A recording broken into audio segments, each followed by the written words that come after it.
The plenary session of the IMF annual meetings recently concluded in Washington, D.C.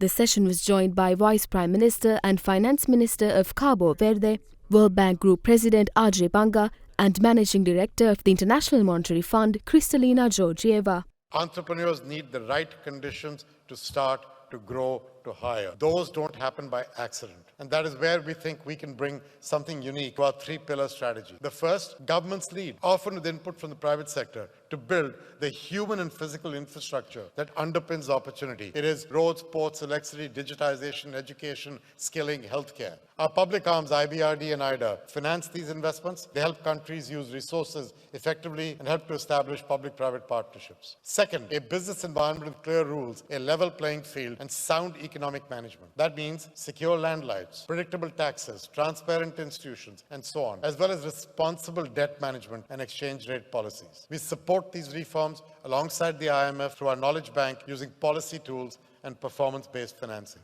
Third, once the basics are in place, we help the private sector scale and reward risk-taking through IFC and MEGA, providing capital, equity, guarantees, and political risk insurance, all that backed up by ICSID for the settlement of investor disputes with sovereigns. That's the range of things we can provide in one shop, but then we have to be one shop. And this continuum of foundation, policy, and capital is how we translate ambition into jobs. It's how we move from potential to paychecks in people's bank accounts. We have identified 5 sectors with the potential to create these jobs in these countries: infrastructure and energy, agribusiness, healthcare, tourism, and value-added manufacturing, including the crucial minerals we all need for our energy and digital transitions. The important thing is these are not aid-dependent sectors. They're engines of growth. They're capable of generating locally relevant jobs without replacing work from developed economies as the principal way of growing. That is not what we're trying to do. Create locally relevant jobs. Trade is not a zero-sum game. Provided firms can maintain diversified and robust supply chains, provided governments can retain their strategic autonomy and assist those who lose out from trade, and provided,